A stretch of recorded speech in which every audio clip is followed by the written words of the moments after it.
Ladies and gentlemen, welcome to another episode of We Are in This Together. This is Wissam Charafeddine, your host, welcoming you to our 14th episode. We are happy today to introduce to you a very special guest, Shatha Sbeta. We Are in This Together is an unscripted live non-profit broadcast by Dearborn Blog to have conversations that become oral history records of our lives during the COVID-19 pandemic, also known as coronavirus pandemic.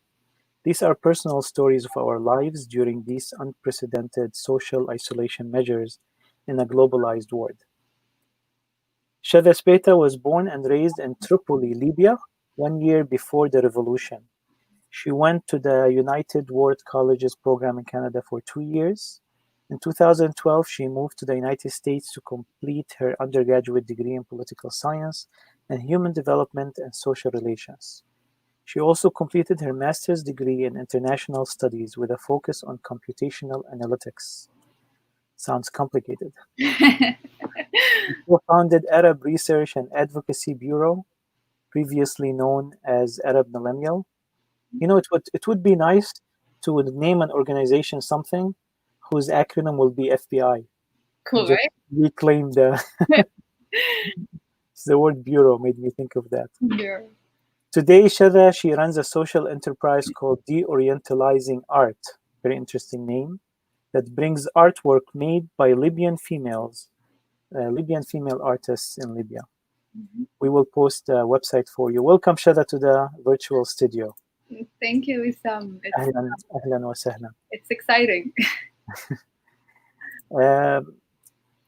You live today in California, Mm-hmm. in an area close to Los Angeles. Yeah, about 40, 50 minutes away if there's no traffic. Otherwise, 3 hours away. How is life today there during this pandemic? It's so interestingly speaking, the area I live in is, California in general is very progressive, but there are areas in California that are quite the opposite. So you see the mix of both sides. So we had protesters against the governor's decisions to not open anything up and only stick to phase 1 of reopening strategy and then leave phase 2 and phase 3 till the end of summer and even beginning of next fall. So we had people protesting that, and then we also have people who are completely the opposite, who are, saying that we need to stick to the, lockdown strategy and whatnot. But, it's the beginning of the pandemic, people were panic. They're just panicking and everybody was scared and you saw nobody in the streets. I think now that there's a little bit of relaxation and information, nobody knows exactly what's going on. There's you see a lot of people out now. The beaches are full of people, but it's still, I think people are still trying to take measures to stay home and protect those who, especially that you have lots of elderly, and California has a lot of old people, and so it's mixed. You get the fear, but there's less panic. That's the nice thing, that the general vibe is not fear. Mm-hmm. There's more relaxation now. Yeah, now California is is a state known for high percentages of sunshine during the year and beautiful weather. People are outdoorsy. There's beautiful beaches. Yeah. While we're here in Detroit, we're used to quarantining. Yeah. Due to the weather, we're used to indoor activities, because we live 6 months of the year indoors. So I just feel that it is kind of more difficult for Californians to adjust with that. Do you feel that? Definitely. And I think that the moment somebody says don't go out, you want to go out, it's like, yeah, I don't mind staying at home, but if you tell me stay at home, I don't want to stay at home. Now I want to go out.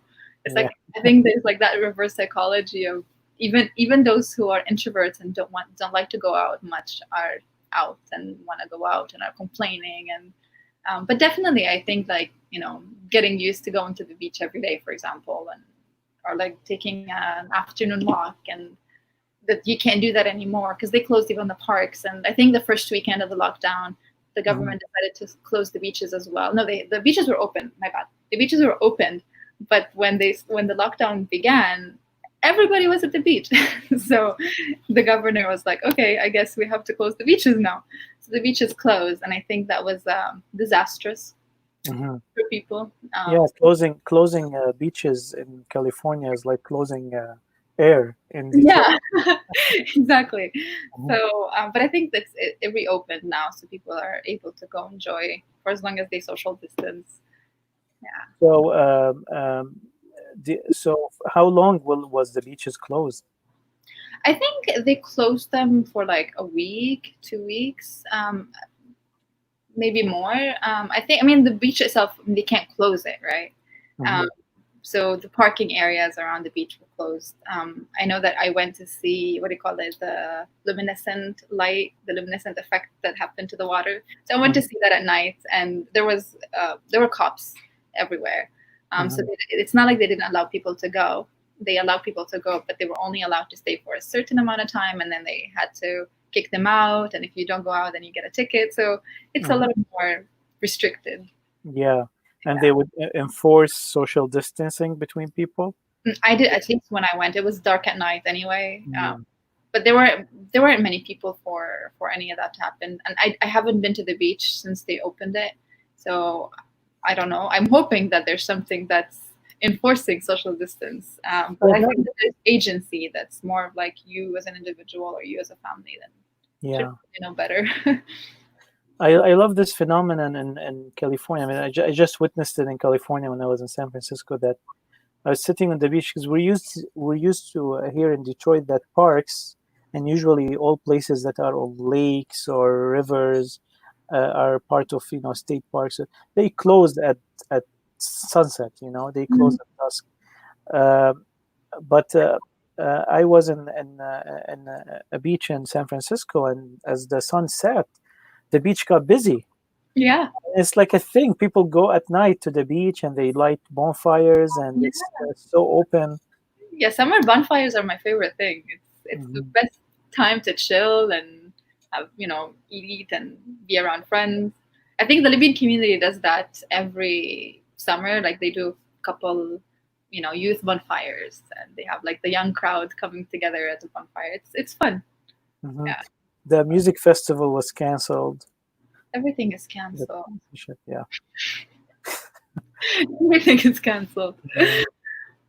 Okay, going back to you a little bit, because Okay. I know some of our audience are interested, and I myself are interested, just to know a little bit about you. So you grew up in Libya till about 16 years old, and then you came you transferred to the West. You traveled to the West, Canada first, and then United States. This is a very interesting age because you get like a full dosage of Middle Easternism. Yes. And then you come at the right age where you're still, developing intellectually, and you understand, you observe and submerge yourself in really Western thought. How is that experience for you? You want to talk to us a little bit about it? Yeah. So that I think that experience is what made me who I am, essentially. Because when I left to UWC, Canada, I was 16, and at least in the context of the Libyan culture, it was very foreign, the concept of like just a girl at 16 to move abroad to the West and on her own, and no family to go to. It's just me on my own. And so there was quite a revolution. Yeah. So it was a time of revolution. It was a time of, so I started a revolution a year earlier, 2010, and I ended up leaving, and that was a lot. I remember I was told, but my dad said, he said, you're gonna pave the path. It's either you pave the path and prove everybody wrong, and not prove them to say, oh, that's why we don't send girls on their own, or you tell them you give them exactly what they want. And so I remember when I left, that was quite the weight to carry for a Yeah, 16-year-old. good statement. Yeah, so I kept that. I mean, I kept that in my mind. And you move from like the Libyan Muslim culture in Canada, which in itself is a Western culture, but the school that I went to had people from all over the world. I think there were more than 85 countries represented, and so I had a roommate from the Cayman Islands and a roommate from Greenland and Canada and the US. So like it's not, I didn't have a like the clash of civilizations, as Huntington calls it, right? It wasn't just clashing with one culture of the West or Canada. It was all cultures of the world. So that was the time where I realized that I have a culture, I have a way of thinking and value system, and I was socialized to think that is the way of life. And then you meet people who come from also different cultures, and they have their own ways of life and their own value systems, and they also think that their way is right. And that's when I'm like, so whose way is the right way? And at that time, I was within that rhetoric of thinking there must be one right way of doing life. So that was the beginning, the process of kind of agility, if you may, and the idea of multiculturalism that I started developing, and cultural understanding, and that saying like, okay, I'm right, you're wrong. I came from like that into, okay, we're both right, and c'est ça, that's it. But that was hard because, I go back and then I have to readapt to, now there's a new Shatha that went back home. And, there's a little bit of navigating there, going back, and then the revolution, the uprising took place, and so it added another political dimension to the whole concept of revolution. So it wasn't just, a girl abroad on her own and that created change. It was, okay, now we have that and then we have a political revolution. But moving from Canada to the US on my own as well, it was, I think in the United States, that's when I started really navigating, consciously navigating. In Canada, it was more, okay, there's all these changes, all these cultural shocks. I have no idea what's going on, just going through it. And I was learning and growing, but I wasn't very conscious about the growth that was going on. In the US, I started reading more about this, and I started talking about these, the processes that I was going through with people who had similar journeys. And so I kind of started learning exactly what I was supposed to learn, if that makes sense. So I was more aware of that growth. It's been an exciting journey, but I mean, I'm very happy that now girls go abroad on their own. They're traveling abroad on their own, whether to study, to work. It's no longer a big of a deal. When I left, it was a huge deal. So now that it's not a big of a deal, that means my work has been done. That's awesome. And by the way, this is not an issue only that girls face in the Arab world, or in the Middle East or in the Eastern world. It's also actually in Western societies, communities of different ethnicities in Western societies. Sometimes they also kind of subjugate or create some pressure on girls not to travel abroad or study abroad. I think it's fear. It's fear of the unknown. It's fear of what that may come. It's outside the comfort zone of everybody, and so you're like, as parents, I assume, or as communities, there's that sense of protection. I got to protect from potential harm and protect a potential change that I don't know what that could come to look like. And what if you leave and come back and you can't be among us, or you can't fit? And so what does that do? And so not all of it comes from a place of, I think a lot of it comes from a place of love. So it's challenging, I think, and people are afraid. Right. We have a comment here from Iman Cooper. She says, and you helped pioneer that. She's my friend. Thanks, Iman. Okay. We actually have one of the most read blog posts on Dearborn Blog is a blog post written by a girl called Nadine Jawad that in your age when you left, she wrote an article about a woman's right to study abroad. Mm. And she received a scholarship to study in Oxford University in London. And she not only paved the way for other girls in the community, but also she actually was vocal about it. I mean, she received support from her family, the smaller family probably, but I'm sure there was questions asked. There was, some sort of a collective pressure. Especially Dearborn is like a big daya. It's like a big. Yeah. Dearborn is a big daya. Yeah. So so definitely, but that 16 years old leaving Libya for the first time, going to that's a journey of a lifetime, and I salute you for that courage and strength. And apparently and obviously, you have set a good example of. I Although I'm not, yeah, hope so. though I'm not with that pressure. It's not fair to put that pressure on you. You are not responsible about making that proof. Whatever happens with you, first of all, is personal, cannot be judged on one circumstance or one factor. And second, you don't have the responsibility of presenting. But I know how stories work in our culture, and sometimes you have to work with stories. I mean, I think that is true. What you said is absolutely true, and it's not fair. It's too much. I think it's definitely a lot of weight to carry for somebody at any age, not even just that age. That you're your own self. You do not represent everybody in your community. But there's a good thing to it in the sense that, like, when I applied, even the organization United World Colleges, they asked me, would you be allowed to go if you get the scholarship? And would your uncle tell you no? Would I don't know who tell you no?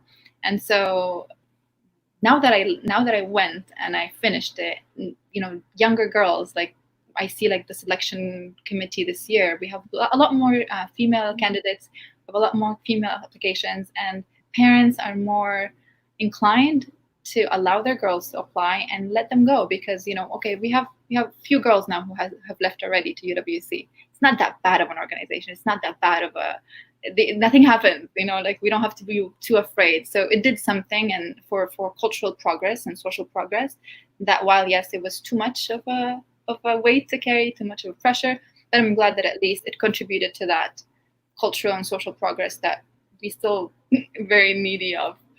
Right. Yeah. Definitely. Yeah, definitely. It's a big, and there's a lot of similar stories. Even as I'm telling you, there's at local level. Mm-hmm. Some girls find it more hard to go to a city that is 50 miles away from here than a girl living in Libya traveling over. Believe it or not. So this is very important to speak about that.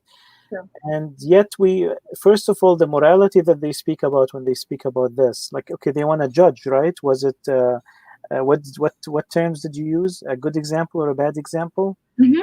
What the morality that they're judging this with is subjective morality in itself. Yes. And it's relevant morality. Absolutely. And and second of all, who are you to judge as a society? And third of all, again, and I see this pressure on Muslim girls. Like a Muslim girl would do a TikTok, and all the comment is like, "Shame on you, how you're presenting your religion." Who told you she's representing her religion? Who told you a person represents a religion? There was a girl that was jailed in Egypt or something. In Egypt, yes. It's ridiculous, absolutely ridiculous. Yeah. All the cabarets that are open and all the, everything's, but this girl who made the TikTok video, now she's going to be a danger on the moral standards of Egypt. Yeah. Very sad. But it's a process. It's a process, and our societies are going through change, and this is part of globalization. It's inevitable. Progress and change is inevitable. Nobody can stop that in any society in the world. Thank you for that. We have a few comments. I'm going to Arab Research and Advocacy Bureau. This is an interesting initiative. Nice idea. Thank you. I have to read them, Shatha, because we podcasted too. Okay. So, Iman Cooper says, not responsible for carrying the weight of a whole culture, but she is Definitely a courageous person and has been on such a huge journey of growth and learning along the way. 100% Imam. I agree with you. Omar al-Futayhi, we just were mentioning you. Yeah. You set a great example for them. Our communities are just crippled with fear of the unknown. It's a process, we are also not going to judge them harshly. We're going to be understanding, but definitely there's a lot of space for progress, and girls like you are making a big difference. So thank you very much, Shada. Thank you. We'll go to some of the questions because we have a lot of questions that I'll share with you today, and it's going to come back to reflection really on our pandemic. We want to see, and I know as time progresses, also our answers change. It's interesting. I've been doing this since March, and answers has changed. Like now, we're talking about. In the beginning, we were talking about social isolation and is it really serious? And now we're talking about some people protesting the length of the social isolation. So the narrative is changing as we grow with this, and I hope that it will get better and better, the narrative. Kathy Brown says, what do you think the ideal outcome of this pandemic at a personal level and at a collective level? Personal and collective. It's interesting. The pandemic is, it made me realize how we as humans are literally just good and evil at the same time. We are capable of giving so much compassion and kindness, and at the same time, so much anger and so much aggression and hate. And I think that I definitely am one of those humans that have these things. So at a personal level, this pandemic made me realize that, as an individual, my actions going to affect everybody around the world. It's not just me. So I gotta be careful. Gotta be considerate. I gotta be kind and compassionate. But at the same time, okay, I need to know what's in it for me. Like, how am I protecting myself? What am I gonna get? How am I gonna get out of this? What things am I doing during this time? What do I feel? There's so much me, myself, and I that orients the conversation, even though this is a collective crisis. So at a personal level, I think the ideal outcome is that, I have to reflect on that really, but I think because of what I learned about who I am during this pandemic, I'm hoping that out of this pandemic, I can use what I learned toward becoming the person that I want to become. And one of those things is that I realize I am extremely aware of my emotions and feelings, my state of mind. For example, if my productivity level is very low, I know that it's my underlying anxieties that's making me unable to get things done, even though I used to get a lot of done. And so at a personal level, I know that I'm going to come out of this a lot stronger, and definitely I've learned so much and then grew so much out of it. And the other thing that I learned is that I'm hoping to become a professor. So definitely this time allowed me to realize the importance of agility and being able to think in pluralistic terms and be very flexible and adapt to whatever comes your way and just accept and be patient about it. So I think that definitely this experience at a professional level of hopefully becoming a professor will come in very handy. At a collective level as a society, I really hope that we understood that the current system that governs our institutions is very weak and fragile. I really hope that we can see that, and come after this, we use our the democratic system that exists to our advantage and use our constituent right to literally lobby our members of Congress of, okay, you gotta improve the welfare state because it's just very weak. These neoliberal systems and structures are just too fragile for our well-being to continue as a society during times of crises, especially. So at a collective level, the ideal situation would be that people will realize that, if you're going to think individually, how is a certain policy affects me, you're not really going to get anywhere, because this pandemic showed that it's affecting everybody from all sorts of backgrounds, whether the wealthy or the poor, they're all affected. So we need better policies. And I hope that we can mobilize and use whatever we learned during this pandemic to kind of pressure governments to do things and put things in place that would protect our interests in the future. Because I mean, crises will always take place. Right. It took a shock this size to show and reveal the weaknesses of our system and the need for reform. They were hidden by And 100 years. and that's really what the neoliberal structure is all about. I mean, it needs these crises for it to continue existing and thriving. Shada, at a personal level, like how was your schedule before this, and how did this affect your schedule a lot? Oh God, yeah, it messed it up. It absolutely messed up my schedule. In what way? So were you working, like you were working a regular schedule, like full-time schedule, or? Yes. So I was busy. The moment I opened my eyes, so I go to bed, I was busy. I had 2 jobs, and I was managing my social enterprise. I was volunteering like remotely for associations at home. I was reading just for leisure. I was hanging out with friends, and I would work out every day for an hour. I did all of that, and I still had 7 hours of sleep. Now if I work out, I mean, I started working out every day, and then it kind of went from 1 hour to 40 minutes to like 30 minutes to 20 minutes, and I haven't worked out for 2 weeks now. So, and you know, there's motivation level just dropped. Productivity definitely dropped. Yeah, my sleep schedule, it got messed up. I'm trying to fix it now. But there's definitely a lot of the schedule that got changed. And, you know, it made me wonder that, like, when I had a lot less time, I did a lot more. And now that I have so much time in my hands, I'm not doing much. I'm not doing as much as I would. I thought, like, oh, I would go out for a walk. I would learn. I would, you know, refresh my French that I lost. Do all these things, but it's hard. It's really difficult to kind of, at a time of a crisis, that you have to really be intentional to maintain a specific, particular schedule. But at the same time, you know, I'm trying at least not to be very critical of myself and realize that everybody's going through that. I'm not the only one. Right. So, I mean, it increased. You have more free time now, but we've discovered, I think, collectively, and this is how we are all in this together, is that it doesn't only take free time to be productive. yeah, no, it isn't. And sometimes you have to be in a bubble. I think I've decided at a certain point to not read the news. I mean, I don't have cable TV, but I do, like, you know, like Apple News and stuff like this. And I decided to reduce that, just to, like, a little bit create a bubble for myself. Maybe I can, you know, and actually it worked. Like I was actually productive in my disconnected projects from what's going on. Yeah. It's feeling good, you know. It was like an introvert's heaven, right?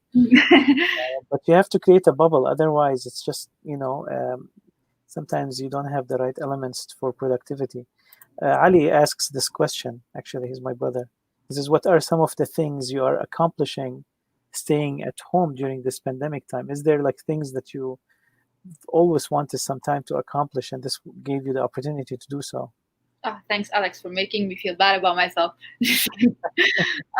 Well, you know, I haven't accomplished as much as I would accomplish outside the pandemic.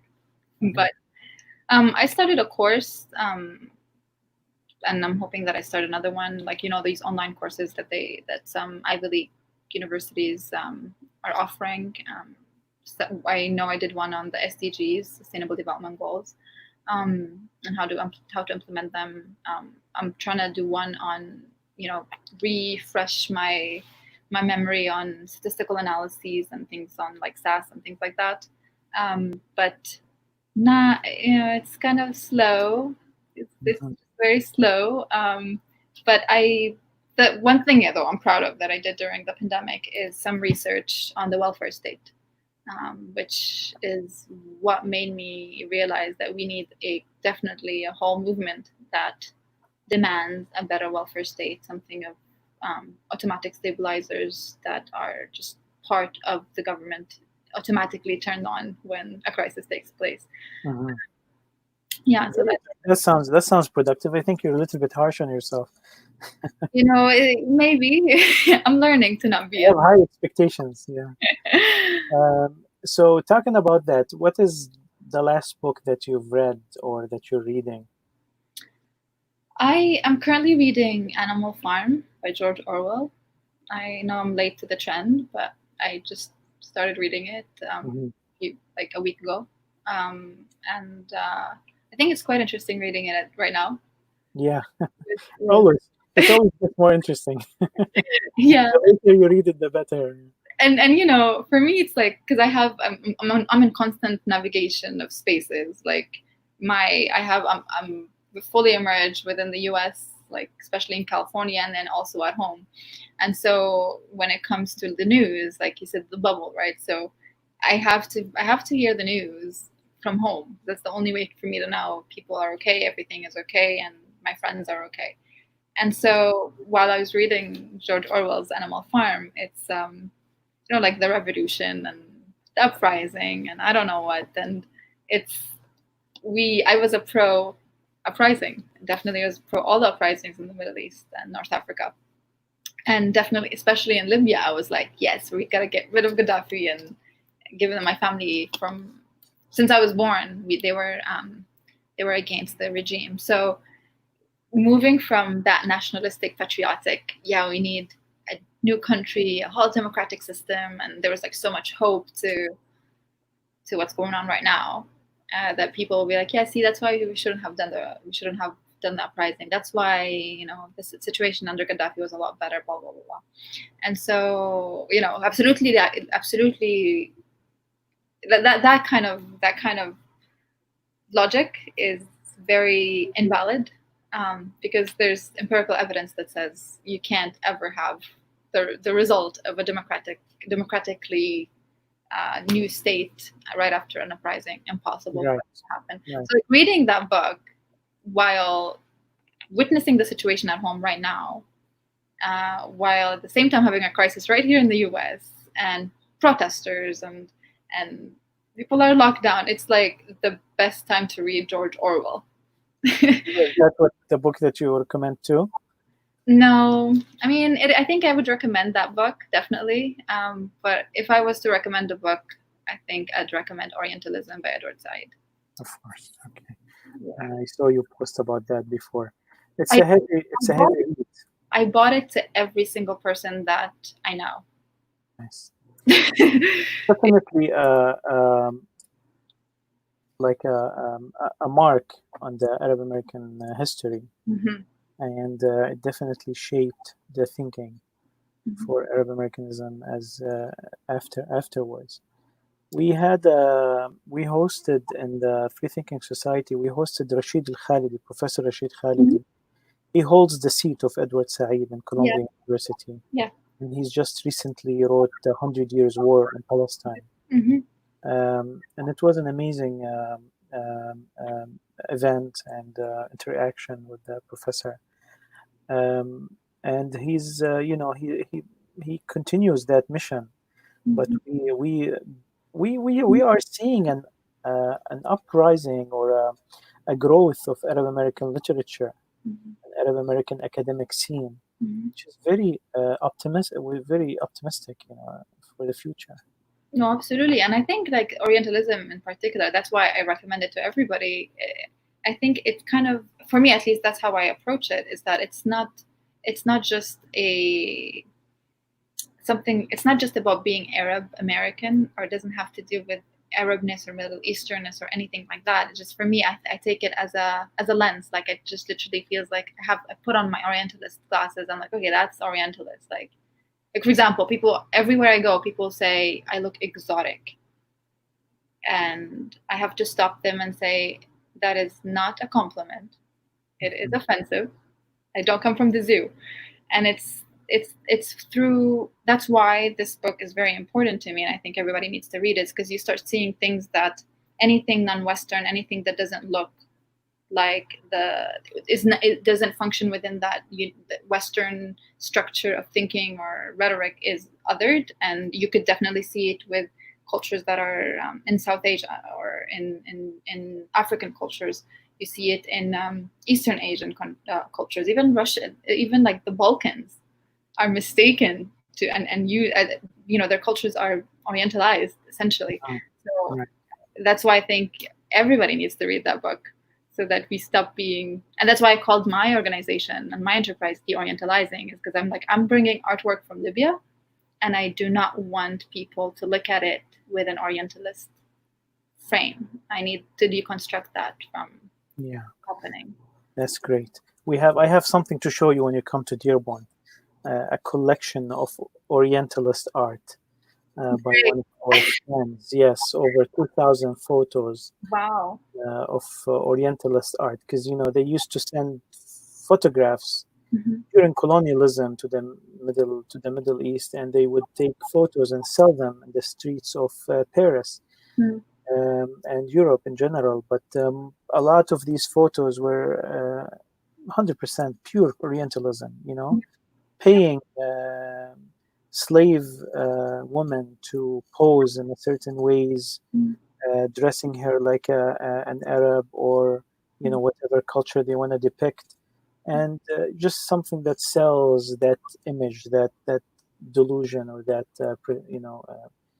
perception, to the extent that the Ottoman Empire had to fight that, and they sent their own photographers to take actual photos and sell them also in Europe, just to resist that big wave. And we have a friend here who's also he's in the Arab American Center for Culture and Arts. He has a big collection of these photos. Which I'll be happy to share. He has also a published book about it, which What is it called?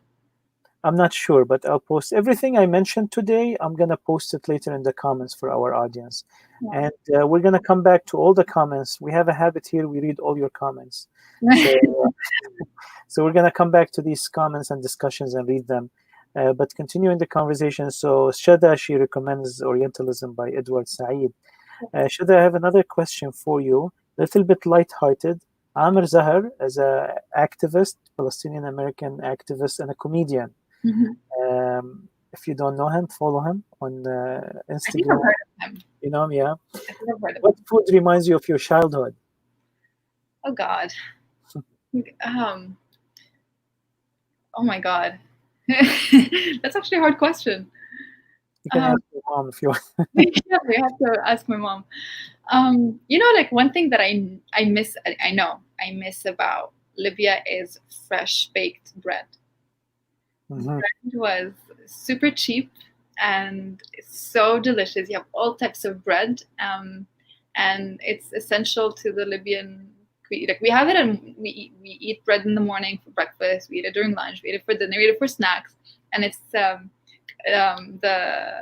Libyan bread with tuna and something called harissa, which is I think harissa in the Levant is the basbousa, right?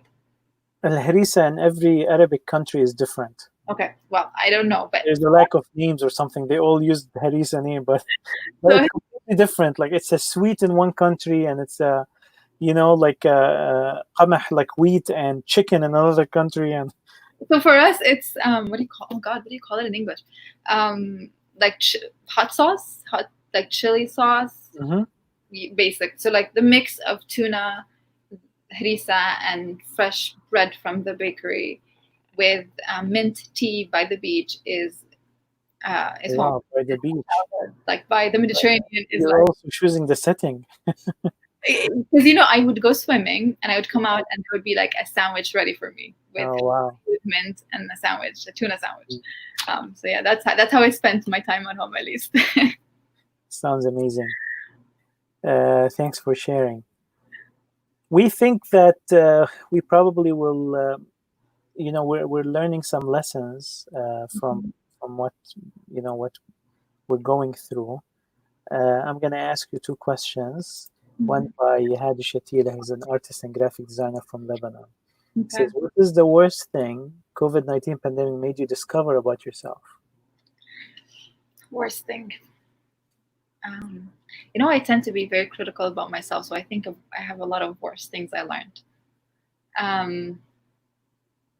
So I realized that I am much more productive and I achieve a lot more and a lot better quality work under pressure.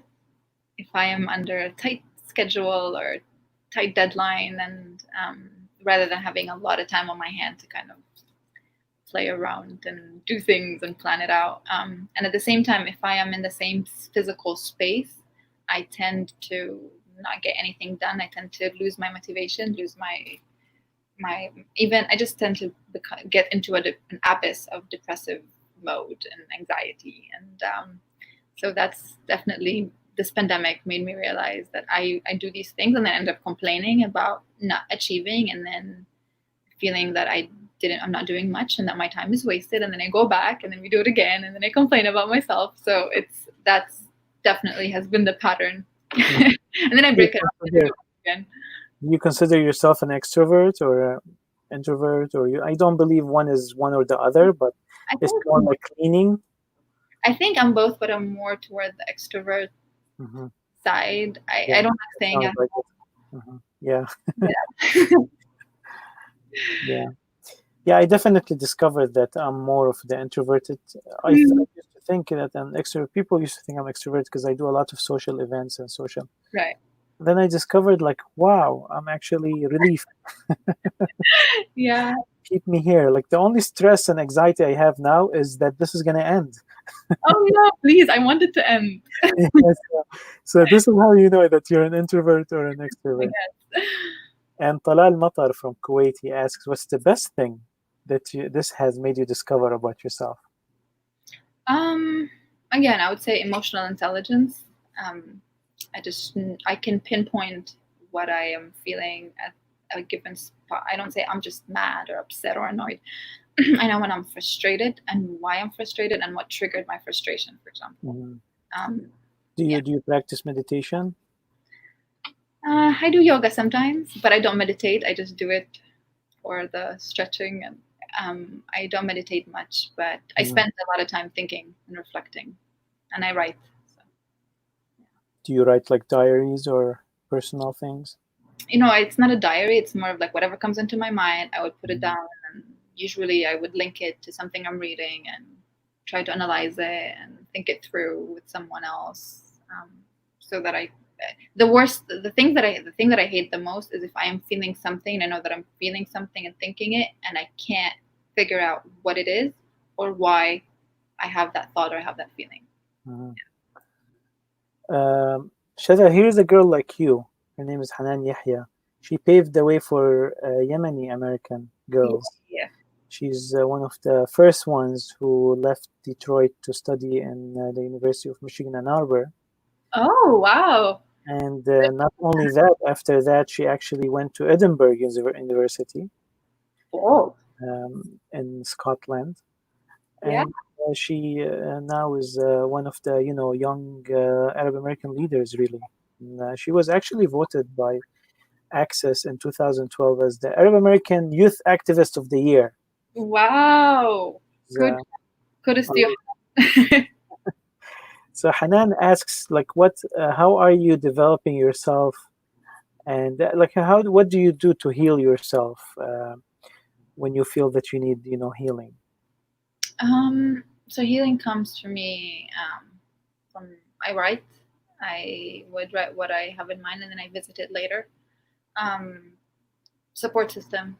Have a circle of friends that don't just support you because you're their friend, but supportive in the sense that that you could think through complex thoughts and feelings and would give very wise insights. So that's been one way that I've been, working through what I'm going through, especially during this pandemic. And writing, of course. Music, really. Music is food for soul. I just spend time with family, and it's important to remember, and I have to remind myself that too. My mom reminds me of it as well, is just to be thankful and grateful. you count the blessings. A lot of times you kind of forget what you're privileged with and what you're blessed with. So like a little bit of a pause of what's going on and kind of zoom out and be like, well, I'm safe, I'm secure, I have a home, I have loving family, friends. It's just temporary, and that's Thank you. Shatha, can you type for me the website, your website, the De-Orientalizing Art, so I can share it? Oh, here it is. Okay, I see it. Yeah. And is there any music that you'd like to share with us? Is there some music that you've came across lately that you feel that you want to share with our audience? I haven't come across something new. I don't have a favorite genre or type of music. I listen to all sorts of music. But I really, really like North American music. Somebody like Saad Nasi is somebody I really, really love. North African, you mean? North African, yes. Yeah. North African, yeah. Folklore music has become also interesting to me. And growing up, I didn't think folklore music was very much interesting. I thought it was ugly, honestly. And I started reading and listening to podcasts about the history of all these folklore genres of music, especially in North Africa. And I was astonished. So I started listening to it more, especially those in Algeria and Morocco. I think the Libyan music scene needs to come out a little bit more. It's quite under the rock.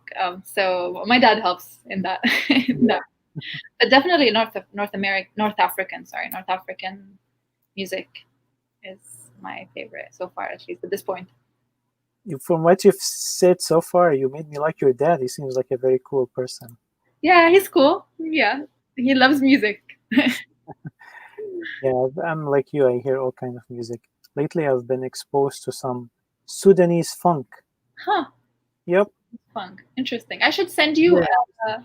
I forgot her name. I was listening to a podcast about her, a Sudanese musician, and she paved the way. Also a pioneer in Sudanese music. So I'll try to remember who that is.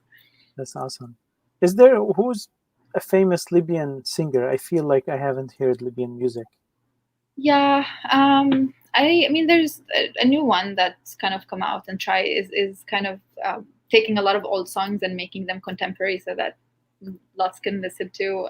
Is Salah Al Ghali, and there's also another singer who's more who moved who transcended the Libyan border, if you may. His name is Ayman Al Atar. Yeah, I think Al Atar. Al Atar. I think he also participated in Arab, what do you call it, Arab Idol? How about classical ones? If there is someone who represents like classical Libyan music, who should do? I'll think of it. I'll ask my dad again. We'll refer to him for that. I listen to them because there are there's a lot of old music that I find very beautiful, and I listen to it constantly. But there needs to be a little bit of work on digitalizing the music and making it available for everybody. And I think that there is definitely efforts doing that, especially for example, the Moroccan music made it out, and the Moroccan dialect became more. People now are more familiarized with the Moroccan dialect, and I think the Libyan dialect is still unknown, and so there's efforts that to kind of bring out the culture and the dialect through music, through cultivating our music. But these are, they're still small, but it's coming, it's happening. Yeah. Is the Italian language taught in the schools in Libya? Is there some colonial leftover effects? We had the worst type of colonials, right? We had Mussolini. So it unlike the rest of North Africa, they learned the language. Libyans didn't learn the Italian language. It was part of the strategy not to teach the language. However, older people know. Like I know my grandma from my dad's side spoke it. We have in our dialect though. There's a lot of words that are Italian. And I didn't even know that they were Italian until I moved and I started talking to like my other Arab friends, and they're like, "What is coffee no?" Like, I don't know, what do you call it? That's what we call it. I had no idea what it's even called in Arabic. So we have lots of words within our language that's Italian, but we don't speak it. Like, my parents don't speak the language. I definitely do not. Yeah. This is the land of Omar al-Mukhtar. Land of Omar al-Mukhtar, yes. The hero that fought Italian colonialists. Yep. We have a question here. I'm trying to get some questions answered, and then I want to talk to you for a very few minutes, because if you open politics, that's the definition of eternity. But Hadi al-Diba, he's a musician from New York. What is the last epiphany or aha moment that you had? Epiphany or aha moment? Okay. The last. Okay. Last that you can remember. So at the beginning of the Corona situation, beginning of March, it was Women's History Month, and so I went to an event at this university, and there was a talk by a neurophysiologist, also a therapist, and I remember the title of that talk was titled "Are you on all the time?" And she spoke about how we tend to kind of, our brains tend to be on all the time, and there's a neurophysiologist reason why it is on all the time, and it's not just because we want to achieve, or we're stressed, or we're anxious. It's more of, there's things that come from our childhood that make us be the way we are. And so for her, she talked about how she always felt the need that after her name she wants all these acronyms, doctor, I don't know what, all these letters that she wanted next to her name. And it took, after her research, she realized that her need and desire to want to have all these degrees and acronyms next to her name come from the feeling that she wants to be recognized. And as a child, she developed, she was informed, and her emotional development and cognitive development was that she didn't get enough recognition as a child. So as she grew up, she felt the need that she wants to be constantly recognized, and the only way for her to be recognized is if she keeps on going. And so that keeps her on all the time. So there are different manifestations of how you can be on, and I definitely felt, I could relate to everything that she said. I always felt like, I remember when I did my bachelor's, I'm like, okay, it's just a bachelor's, it's no big deal. And then I'm like, I need to get my master's now. And then I got my master's. I'm like, okay, it's just, I just have a master's, is how I talk. And I always kind of minimize my accomplishments. And I always feel like I don't show that my accomplishments are great, and more critical. And there's always a need to want to do more, to give more, to do this more. And to also be, in me doing all these things, I always felt like I needed to connect it to Libya, to home. And the realization, at least that as she's speaking, and there's a lot of technicalities about the brain, and that was very aha.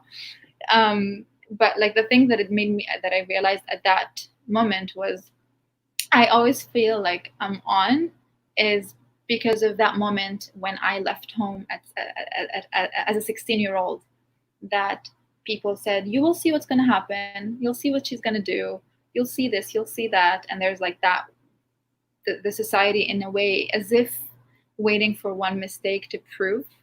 And so there is something within me that I developed to prove them wrong, and to say, well, guess what, I'm gonna change all of that. And there's that energy that everything that I hate, that I want to change, is I want to be doing it. And obviously, even though I'm aware and I know that I can't do that, I can't do all of that, and I can't also represent, but I also feel that I have to represent at the same time. So the need to always want to do things comes primarily, I think, from that. So that is an aha moment. I came back and I was just, I think I spoke for like an hour or 2 hours to my mom about how this whole thing works and why we need to be careful, and I don't know. Yeah. That's interesting. I want to share some of the comments here, and thank you, Omar, for being in the conversation with us. Iman Cooper, she continues her support of you. I assure you of that. She said, and you helped to pioneer that. She was talking about the Libyan leaving home. Um, okay, maintaining structure. I think Omar and Iman are talking to each other. So we'll keep that private. No, actually, they're sharing some ideas. Actually, they're having a discussion with us. I'm just joking. For example, Iman Cooper says, so true, such a good lens to be able to have, and you can catch yourself othering people much faster after reading this book, talking about Orientalism. Omar Fatahi, Hanan is great. He knows Hanan. See, the word is all small word. Amar knows all the cool people. I left. Oh, he didn't know me. So no, actually, he did. So Yeah, he didn't know. he did. I left at 17 years old, and I've wanted to prove myself ever since, to the point where I've lost track of why I was going forward. Thank you, Omar, for sharing your experience too. So a lot of people will listen to us, and they'll have the same experience. And thank you for bringing attention to that. I remember, having a conversation with Ibrahim Abdullah, the founder of Muslimish. Mm-hmm. And it's all like, what's the motivation for you, Ibrahim? Like, what is this? Because he works so hard. And he says, I don't know, Wissam, I just want to win. I just want to win. It's like a little fight, and he wants to win that fight. It just has this, fight inside of him, to really empower freedom of speech and empower dialogue. I think that for me, like when I was 7, my dad said something that I don't know if I think he's proud and regrets it at the same time right now. And he told me, he's like, a lot of people come in this world and leave it. Do you want to just come and leave just like that and be forgotten, or do you want to leave a legacy? And so I haven't forgotten that. And now I'm like, every time he says, but this, I'm like, oh, you told me I should leave a legacy, so here I am doing that. I think it comes from all sorts of directions. Definitely, that is one reason. And also winning. It's there's something about self gratification that comes along. Yeah. For sure, yeah. But what you're reflecting on is deeper than that. Is that sometimes we get caught, and we don't give ourselves a moment to just be ourselves. Yeah. I think. Interesting enough that Hanan reflected in the same way in her interview. I should read some of Hanan's stuff. Yeah, I'll connect you together. I think you're also probably. I think you're the same age, maybe. Yeah, you could connect us. Okay, Abdul. He's a film critic and director from Saudi Arabia. What is first country you are going to visit after this, and why? I want to go home. Yeah, Libya.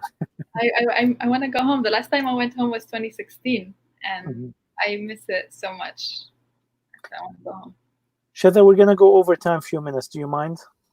Yeah, I love talking, so great. Okay, I want to talk just for a few minutes about Libya. Okay, because we don't get to talk with Libyans a lot.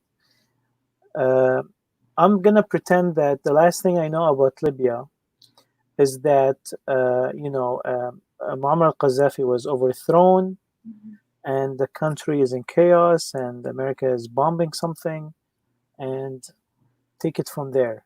What is the situation in Libya? Because it seems very complicated. Yeah. On Haaretz News, they discovered some Russian drones in Libya. That's even like who's not in Libya now? Everybody's in Libya. Yeah. Everyone is in Libya. And so the uprising took place. NATO intervened during the uprising, and without NATO, we wouldn't have been able to do it. That's a fact. So during the uprising, an interim government was formed, and then the Gaddafi was overthrown. He was killed in October 2011, and so then they announced that we liberated the country and we got independent, blah blah blah. So the interim government stayed in power until we could form a new government that would be elected. So that period was a great period because we had free and fair elections. There wasn't chaos. Even though they were armed, there were still AK-47s all around. There was still no chaos yet. So then people elected a government. The government was given a period of time, which I do not remember now how long that was, to form a coalition. After they formed a coalition or parliament, they failed to do that. They gave them another chance. They failed to do that. So another government came in its place. And then when the government, after I think 2 years, was unable to get anything done, it was done with its legitimacy. Now it's time for it to kind of transfer the legitimacy to a new government that would be elected in its place. So the population elected another government that would take over. It took over. Who was administering the elections? Sorry? Who was administering the elections? I'm not really sure. I think not the United Nations. It could be the United Nations, but I'm not really sure. I have to get to you back on that. The LNC, the GNC, it's very confusing. So when the new government was elected, the first one refused to give power to the new government. So we ended up having two governments, one in the east and one in the west. And so with two governments, the United Nations decided that it's important to have one government, and so they decided to create a unified government, and that would become Hukumat al-Wifaq under Faiz al-Siraj, who's the current prime minister. What ended up happening is that neither government decided to join Hukumat al-Wifaq, and so we ended up with a third government. So chaos is by default what the result. And because we don't have unlike Egypt, we don't have a strong military, and unlike Tunisia, we do not have strong institutions. So the government, Hukumat al-Wifaq, which is internationally recognized, didn't have a military for its protection. So in order to contain the situation that was going on at least in the city in Tripoli, they decided to have all the armed groups or the malicious groups to become part of the so-called military, national military. But they still go under their own names and their own factions, and still chaos, it's still malicious. Then we have Haftar, which is a colonel. He is I don't know, how would you say mujrim harb in English? War criminal. War criminal, yeah. I mean, he allegedly he's fighting terrorism, is how he started through harakat called Harakat al-Karama, to fight any organizations that pledged allegiance to Daesh and ISIS. So he fought them, and essentially at the end, now he started getting control over the eastern side of the country and making his way through to have control over the rest of the country. So the bombings that have been taking place, at least in the city, are by him, and the government responds. And so there's civil. I mean, you could call it a civil war, but different countries are involved. So you have. I mean, they're backed, right? So there's the United Arab Emirates is involved through backing up Colonel Haftar through airplanes and arms. You have Russia involved. You have the United States indirectly involved. You have who's the United States with? The United States. The United States is against Haftar, but with the central government, with the Hukumat al-Wifaq. Yes, but it's the United States involvement is very indirect. It's hard to really pinpoint. I mean, I think under Trump's administration, he said it. He said it clearly. He said, "We don't want to be involved in Libya," and I think that's because there are others who are fighting on behalf of and I think in the U.S. is the where they stand is quite vague, because the United Arab Emirates is in support of the Colonel Haftar, and the United Arab Emirates is a strong ally. To United States. Yeah, so it's kind of difficult to really state who the U.S. supports. France isn't directly involved, so there's just all sorts of involvement. I mean, it's fertile ground. Right. And then you have Al-Qaeda and ISIS. Absolutely, you have Here and there. that they infiltrated the country. I mean, one thing that Gaddafi did during his time was he made sure that these the extremist groups were not allowed to operate at all. So most of them were out and they left in exile. They were living in exile, and so Yeah. during the revolution they came back with their own political agenda, and so they infiltrated the uprising and now created factions and groups and for me, like for as long as these groups are within the structure of a political party, yes, sure. I mean, you could have the Muslim Brotherhood, you could have whatever, for as long as it's within that and it's not violent. But you pledge allegiance to ISIS, then no, Yeah. you get out. And I Who's think that Turkey with? oh god, Turkey is with the government. Turkey is with Faiza Sarraj. So that's another. Yeah, thank you for reminding me. That's another involvement that we have. Mhm. I think the two strongest involvements is Turkey and United Arab Emirates, right? Right now, I mean, these are like outside, like you could see it. Yeah. These are the visible ones. Mhm. Yeah. Are you hopeful? I am hopeful, but I think the desired change, will come generations later. Just because, based on empirical evidence, that's what it is. And malicious group, everybody says we need to get rid of malicious groups, and they're going to continue to have to take place and to operate for as long as they have incentives to do so. Yeah. In order for them to not join a malicious or armed group, there needs to be jobs, there needs to be opportunity for like training opportunities, educational opportunities for people to have something in return that incentivize them from leaving. I mean, joining an armed group means being part of a bigger community. It means you have power. It means you get money. So why not for a population that's, the majority of it is younger. It's a young population. So everybody wants to have a better life, and so you're not gonna offer jobs. It's not gonna happen. Mhm. But it's gonna take generations to come. Right. And thank you for that 7 minutes update on the Libyan situation. It's very hard to get an update on the situation in Libya. It's difficult for me too, because there's reliable resources for information, and news is quite difficult to get. So you Right. kind of rely on what people on the ground are saying and telling Right. you. So And most you of the patch time, information together. Yeah. most of my information comes from that, really. Right. And we won't hold you liable for any of it. Yeah, please don't. This is just a personal interview. But I just wanted to give an idea for other listeners at what's going on in Libya, because sometimes a person like you can put it in words that makes it a lot simpler than getting information right and left. Yeah.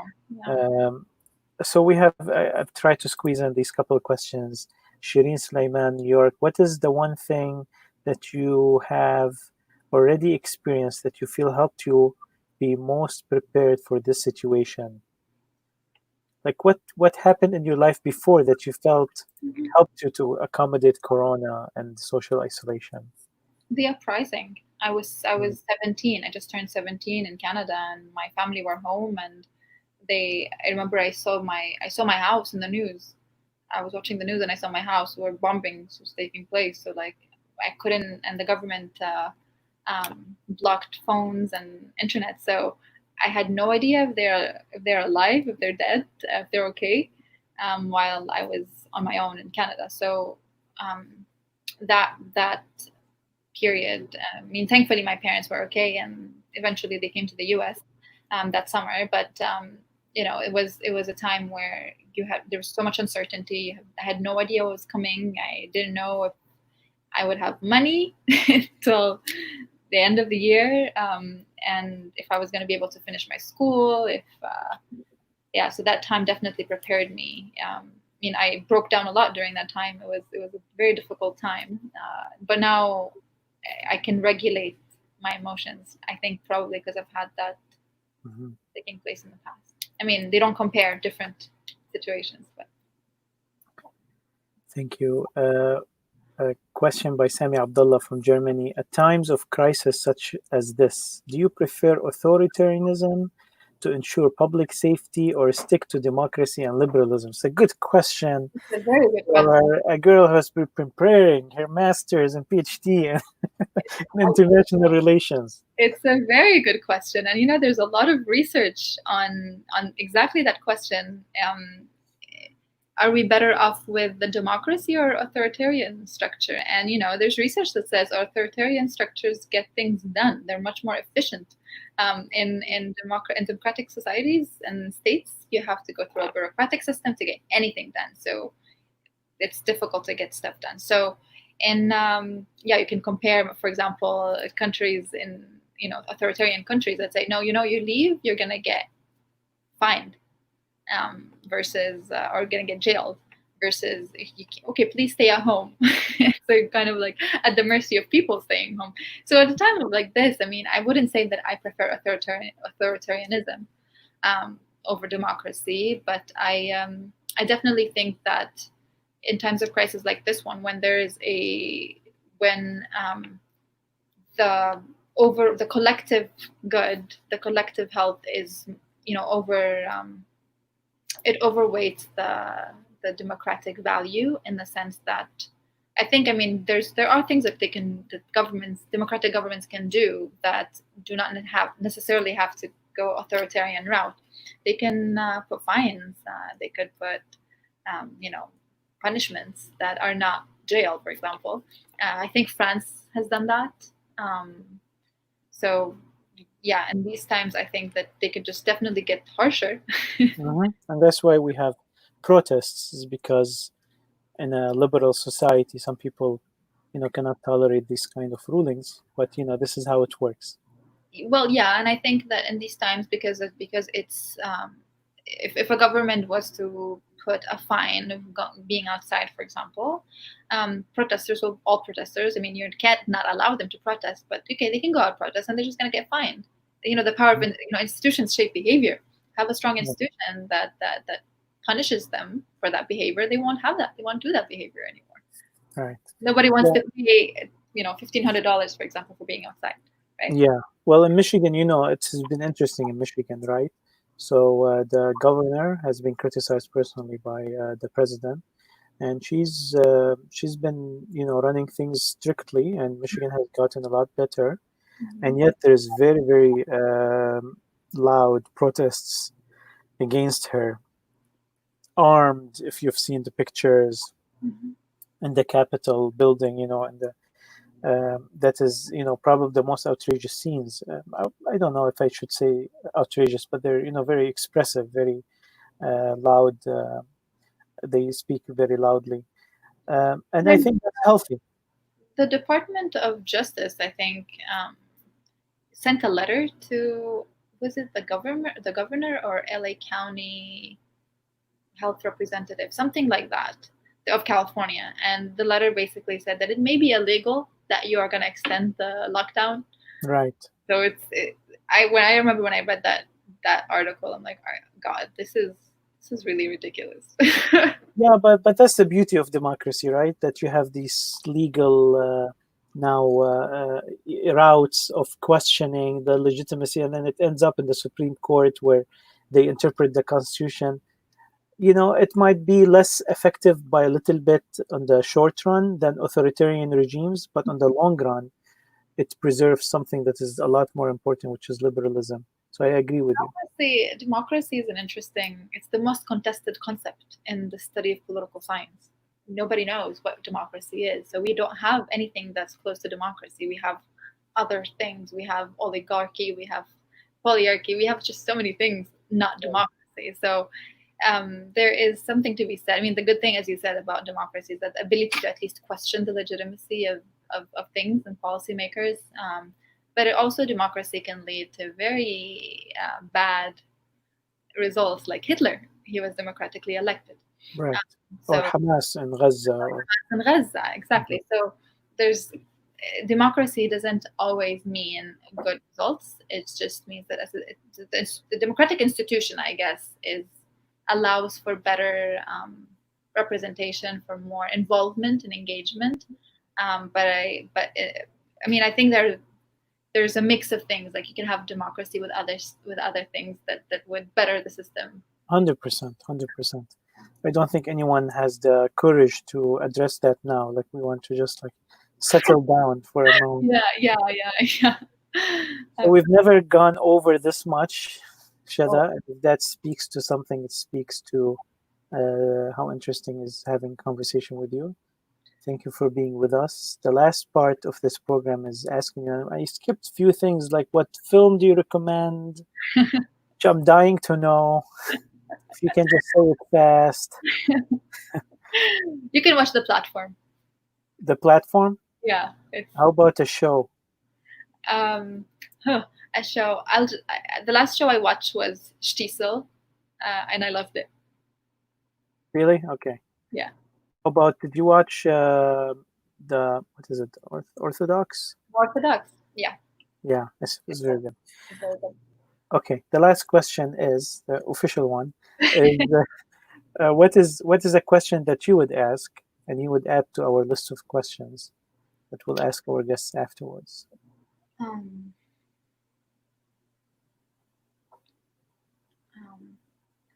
Maybe I'd ask, if you were a policymaker during the corona pandemic, what type of policy would you push for? What type of policy do you push for, and what do you answer? I don't know. I get to ask the question, not answer it. Yeah, that's a tricky question because I think policymakers move a lot through incentives. So I'm not going to give my answer to that question. You have the right to. It's a free country, not the authoritarian one. I just think that I find policy very interesting and the way it gets drafted and put together. So people come up with all sorts of crazy policies, and as Milton Friedman, who's not my favorite man at all, but he says that in times of crises, impossible ideas become possible. So I want to know what impossible ideas would a policymaker come up with. I mean, I have an answer that's more based on empirical evidence, but I want those really crazy answers to come out instead. Well, thank you for the question. We will ask it for our guests afterwards. Follow us to see what they are going to answer. I will. Shatha, thank you very much for being with us tonight. We are in this together. I think that a lot of the things that you've said, people have felt the same way about them. Sometimes you make us hear ourselves a little bit clearer when someone talks about the same experience. Yes. And we hope to see you in different programs in the future, and all the success for your PhD program. Thank you, Wissam. This has been wonderful, and I can't wait to talk more. Dear audience, thank you for following us. Please share this on your sites if you find it useful. And this will be available tomorrow on dearbornblog.com and on the podcast Dearborn Blog. You can find it on Spotify, iTunes, and Stitcher. Thank you, and we'll see you next episode. And Omar Fattahi, I'm inviting you next to get ready. Yes, I agree. Good night. Good night.